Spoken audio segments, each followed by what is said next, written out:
à la pratique. Quel partenariat, quelle stratégie et quel acteur? Une possibilité d'opérationnalisation du projet de soins dans l'établissement de santé en démarrant de l'existant. Donc il y a toujours un vécu. C'est comme dans une séance de cours. On ne peut pas dire que les étudiants en table rase. Il y a toujours un vécu, il y a toujours des prérequis chez l'étudiant. Donc nous avons un vécu. Madame Belouadi, hier, elle a parlé des ressources, donc des potentialités, de l'expérience, donc des formateurs et des gens qui sont sur le terrain. Donc on va aller à partir de ce vécu pour essayer de rendre opérationnel le projet de soins. Dans l'établissement de santé, en démarrant de l'existant et en procédant par progression dans un processus d'apprentissage expérimental. Nous savons tous que lorsqu'on veut forcer une équipe à s'inscrire dans un projet dans lequel elle n'adhère pas, nous allons vers l'échec. Donc il faut aller progressivement. Bien, ceci permettra d'autre part à nos étudiants de retrouver sur le terrain ce qu'il avait été transmis par les enseignements théoriques. J'entends par là tout ce qui concerne les contenus théoriques dispensés dans les matières, démarche de soins, projet de soins et organisation du service infirmier. Alors, pour cela, nous devons d'abord éclaircir certains concepts. Un certain concept, parce que nous verrons tout à l'heure qu'il y a une différence de taille entre le projet de soins individualisé et le projet de soins comme approche dans le cadre d'un projet de service. Alors le projet, donc une définition toute simple, ensemble des réalisations conduites par différents acteurs, donc là, il y a la notion de multidisciplinarité et la notion d'équipe, afin d'atteindre au moment voulu un but préalablement fixé. Donc la notion d'objectif à atteindre et la notion d'échéance, et nous savons tous qu'un projet est généralement programmé sur une durée de 5 années. Alors le projet d'établissement, c'est une démarche globale d'un établissement visant à mobiliser ses ressources. Donc ça c'est très important, c'est des ressources financières, des ressources humaines, donc tous les différents types de ressources, dans un sens partagé et connu de tous. Donc là apparaît une notion très importante, c'est la notion du consensus. Il faut que tout le monde adhère au projet. Donc dans un sens partagé et connu de tous, et adapté aux caractéristiques de son environnement. La notion d'environnement est très importante. Nous avons un environnement spécifique, qu'il soit aussi bien externe ou interne. Alors, notre axe, notre charnière, là où la colonne vertébrale de notre communication, c'est le projet de soins. Alors, nous avons beau chercher, M. Charaz et moi-même, à trouver une définition, je dirais, exhaustive du projet de soins. Bon, nous n'avons pas trouvé une définition claire et exhaustive. Nous avons essayé de réunir quelques éléments de réponse pour essayer d'éclaircir ce concept qui est le projet de soins. Donc, c'est l'aboutissement de la réflexion des soignants. Il est centré sur le patient, ça c'est très important. Le projet de soins est centré sur le patient. Donc, tout est dirigé vers la prise en charge du patient, vers la prise en charge de ses proches. Il vise à mettre en œuvre la politique de soins, orchestrant la collaboration des professionnels. Il s'articule avec les différents projets.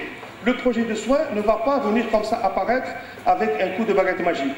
Il y a un enchaînement logique, une hiérarchie, donc le projet d'établissement, le projet médical, le projet de soins, le projet de logistique et le projet de formation. Donc le projet de soins s'inscrit dans la suite logique du projet d'établissement et du projet médical. Donc il s'articule, je reprends, avec les différents projets constituant le projet d'établissement, notamment le projet médical, le projet logistique, le projet social et le projet de formation. Alors, le projet de soins individualisé. Bon, beaucoup de collègues formateurs, beaucoup de collègues soignants au niveau du terrain, on utilise une autre dénomination. C'est le fameux plan de soins ou la planification de soins, qui est en fait la troisième étape de la démarche de soins. Donc aujourd'hui, certains auteurs parlent plus du projet de soins individualisé que de la planification des soins. Donc ce projet de soins individualisé, il s'agit en fait d'une étape ou une opération qui, dans la démarche de soins, qui est une approche méthodologique de prise en charge du malade, qui vise à donner des soins individualisés dans une approche globalisante, c'est-à-dire une approche bio-psycho-socio-culturelle. Donc c'est une opération qui, dans la démarche de soins, consiste à fixer des objectifs de soins, les délais pour les atteindre, donc les échéances, à programmer les actes des soins infirmiers sur un support, donc le fameux dossier de soins, et à organiser leur mise en œuvre ainsi que leur évaluation. Alors la problématique. Alors l'objectif de notre réflexion est de mettre en exergue l'absence de relais Donc il n'y a pas, si vous voulez, de concrétisation des contenus enseignés au niveau de l'école qui ne sont pas retrouvés au niveau des établissements de soins. Donc je ne parle pas de décalage, comme une fiche technique. Je parle de l'absence du projet de soins. Comment demain nos élèves qui vont arriver au niveau du S5 et du S6, comment vont-ils faire les applications qu'ils ont étudiées au niveau de l'école? Comment vont-ils les retrouver au niveau du terrain? Puisqu'il n'y a pas d'approche de projet de soins au niveau des terrains de soins. Donc, l'objectif de la réflexion est de mettre en exergue l'absence de relais aux nouveaux concepts de projets introduits par les réformes à travers les textes. Donc, le fameux journal numéro 17, donc 2011, portant statut particulier, rend aujourd'hui obligatoirement l'approche et l'inscription dans le projet de soins. Parce qu'il stipule que l'infirmier de santé publique doit s'inscrire dans le projet de soins et utiliser un outil qu'on appelle le dossier de soins. Donc aujourd'hui, nous avons écrit ça, nous avons ça noir sur blanc sur le journal officiel de la République algérienne. Donc c'est à l'honneur de la corporation des paramédicaux et essentiellement des infirmiers. Donc par la réforme des textes, par la réforme à travers les textes réglementaires et les programmes de formation. Donc je remercie bien sûr l'équipe des PEPM qui a collaboré au niveau de l'INP sous la coupe de M. Heichelif et M. Wisha à la conception de ce programme. Bien sûr que tout programme doit être enrichi, donc il est en expérimentation, mais on verra tout à l'heure dans un tableau récapitulatif qu'il y a au moins 250 heures d'enseignement en rapport avec le projet de soins et la démarche de soins et l'organisation du service infirmier. Alors, deux questions essentielles se sont posées à nous. Alors, la première question, quel projet pédagogique? Parce que là, nous nous inscrivons dans l'établissement de formation. Donc, nous avons été les pionniers, donc ce n'est pas une manière de se vanter un petit peu. La formation paramédicale a été, bien sûr, à travers la tutelle, la première à s'inscrire dans l'approche du projet d'établissement. Nous avons noté tout à l'heure une circulaire du temps de Dr Kourichi, je pense de 97, qui a invité les chefs d'établissement à s'inscrire dans une approche du projet d'établissement. Donc déjà en 97, la formation paramédicale, les gestionnaires et les responsables se sont déjà pensés sur l'approche managériale et l'inscription dans l'approche par projet d'établissement. Donc nous sommes quand même, je dirais, précurseurs par rapport à cette notion du projet d'établissement. Alors la première question, quel projet pédagogique doit-on inclure dans la stratégie de formation pour concrétiser le projet de soins? La deuxième question, donc, qui va concerner l'établissement de soins, quel modèle organisationnel faut-il mettre en place pour opérationnaliser le projet de soins et qu'il ne reste pas uniquement à sa phase théorique? Alors, les objectifs de notre communication, d'abord, c'est d'établir un diagnostic de situation du projet de soins au sein des établissements de formation et des établissements de soins. Le deuxième objectif, c'est de proposer un modèle global d'opérationnalisation du projet de soins dans les établissements de soins. Alors, le projet de soins à travers les programmes de formation. Bon, là, je vais aller rapidement parce que ça a déjà été discuté par M. Heichelif. Alors, il faut savoir que la notion de démarche de soins a commencé à apparaître dans nos programmes de formation en 1992. Donc, le projet de programme, je pense, qui a été proposé à l'école d'Europe. Je me souviens, je suis sorti de l'École nationale de santé publique et j'ai dispensé en 1994 mon premier cours sur le modèle conceptuel de Virginie Anderson et sur les différentes étapes de la démarche de soins. Donc déjà ça remonte à 1994. Alors le projet de programme de formation de 92 préparant au grade d'infirmier diplômé d'État, c'était à l'époque un projet de programme, a vu l'introduction pour la première fois l'organisation des soins à travers les notions de démarche de soins, de dossiers de soins, de planification des soins, donnant ainsi émergence au concept de projet de soins individualisés.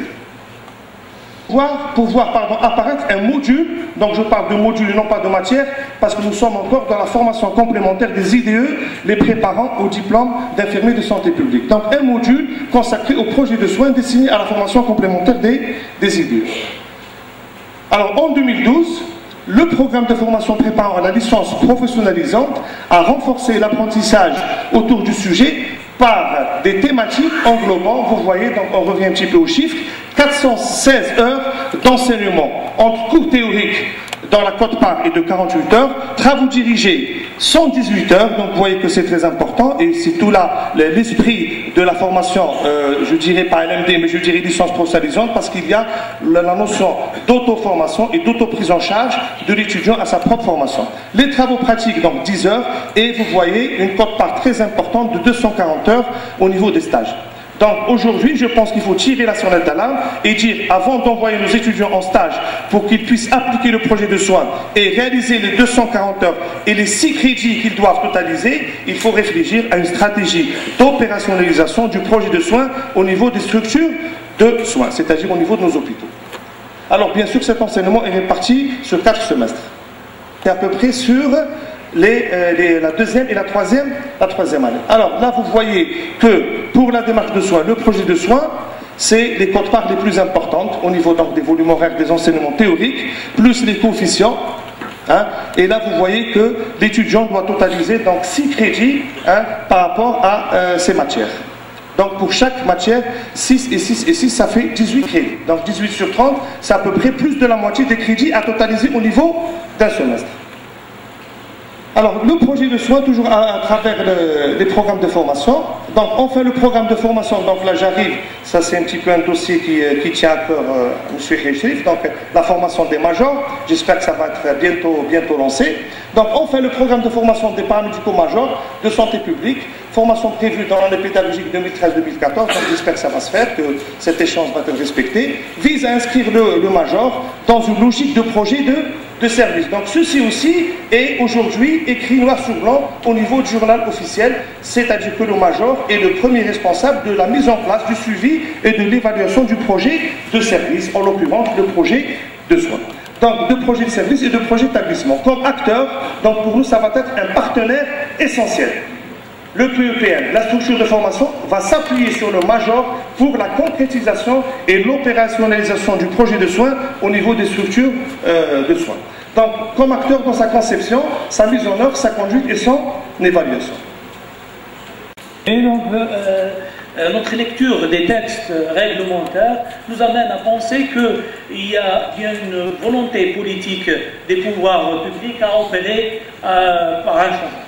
Donc, ainsi, le journal officiel de la République algérienne numéro 17, décret du 20 mars 2011 portant statut des paramédicaux, notamment dans son article 41, stipule que les infirmiers de santé publique sont chargés d'établir le projet de soins, de planifier les activités y afférentes, de tenir et de mettre à jour le dossier de soins du patient.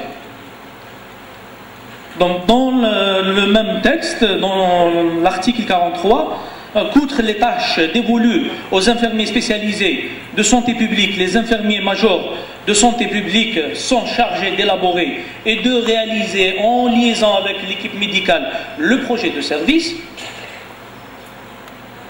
L'avant-projet de loi sanitaire, une version provisoire sujette à concertation, notamment dans son article 273, impose à chaque établissement de santé publique ou privé d'élaborer un projet d'établissement et un plan de démarche qualité qui s'inscrivent dans les objectifs nationaux, régionaux ou locaux en matière de développement sanitaire. Et enfin, cette fameuse note ministérielle 318 du 8 octobre 1997 portant élaboration et mise en œuvre du projet d'établissement qui met les établissements de formation comme pionniers en matière de démarche de projet. Démarche par projet. Donc nous passons directement au modèle que nous proposons, mon modèle d'opérationnalisation. Donc dans nos suggestions, nous basons sur la théorie de Grégory Bateson concernant le changement dans les systèmes humains, que Françoise Kouriski décrit dans son livre intitulé « Désir et plaisir de changer ». Selon l'auteur, il existe deux formes de changement. L'un prend place à l'intérieur du système qui lui reste inchangé, et on parle d'homéostasie, et l'autre modifie complètement le système, et on parle d'évolution, voire même de rupture. Pour les organisations hospitalières ont toujours privilégié le premier type de changement. Ceci, c'est pour favoriser un sentiment de sécurité des acteurs. Dans un autre contexte, ces mêmes acteurs, si on n'intervient pas, peuvent rechercher plutôt le statu quo. Pour cela, une sélection de services pilotes avant la généralisation s'avère indispensable, avec l'engagement du chef de l'établissement ainsi que le praticien-chef du service pilote. Pour le premier, donc c'est décrit dans toutes les littératures qui traitent le sujet concernant le chef de l'établissement. Quant au deuxième, le praticien-chef, nous jugeons que son engagement est déterminant du fait de l'autorité dont il jouit, enfin, un praticien-chef qui est plutôt versé dans le management vertical peut faire réfléchir à la fois au projet médical et même au projet infirmier, ou au projet de soins. Donc, c'est pourquoi il faut opérer par un processus d'apprentissage collectif qui passe par l'expérimentation d'une démarche participative des acteurs.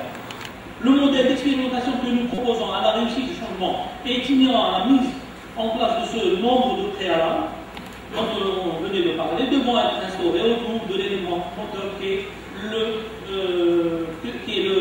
le major et son équipe soignante. Pourquoi le major? Tout simplement parce que, premièrement, il devait avoir des compétences par rapport à la formation qu'il reçoit, que nous avons montré à travers les programmes. Deuxièmement, les statuts lui attribuent les tâches avec l'équipe soignante dont il dirige, des tâches d'élaborer et de mettre en œuvre le projet de soins.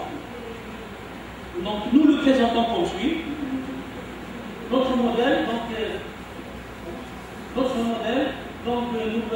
présentons comme suit. Il y a d'abord l'institut de formation et l'établissement où il n'y a pas de... Donc il y a d'une part l'institut de formation d'un côté et de l'établissement de soins d'un côté sans relation en matière de projet. D'autre part, nous avons un PPM qui dispense une formation ou un enseignement théorique à un apprenant qui ne trouve pas de pratique, et de l'autre côté, un patient qui attend, exigeant et qui attend sa satisfaction.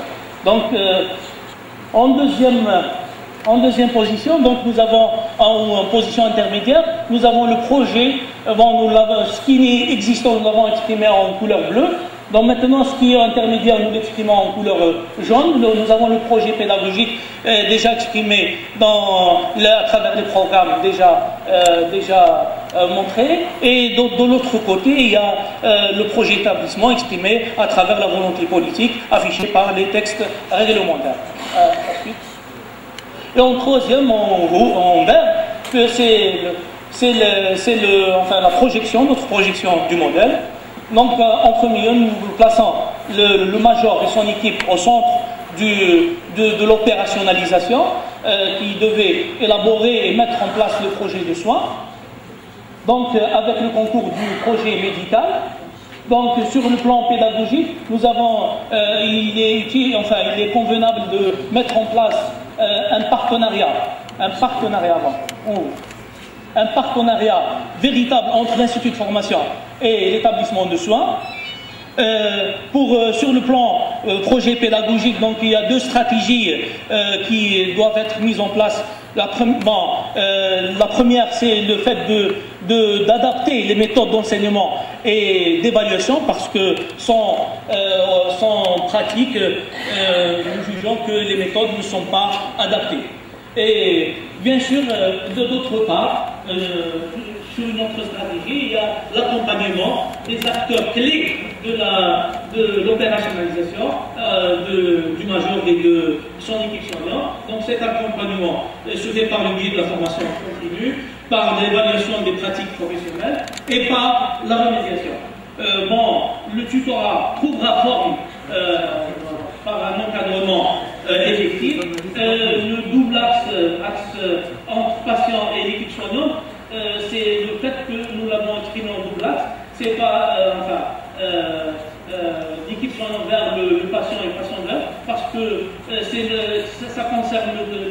projet individualisé, de soins individualisés. Et donc, l'équipe soins souhaite la participation du patient dans l'élaboration du projet individualisé, et ainsi la démarche de soins prend forme.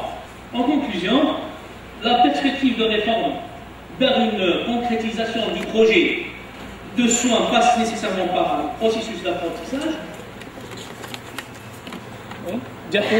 Ceci sous-entend que l'opération doit être stimulée par un véritable partenariat entre l'Institut de formation et l'établissement de soins. Sur cette image, donc, pour ceux qui connaissent Constantine, ça, le pont de Sidimsid, il emmène à l'hôpital. Donc on souhaite que ce pont symbolise le partenariat recherché que nous ne trouvons pas sur le terrain. Sur cette symbolique image, nous vous remercions pour votre attention. Merci.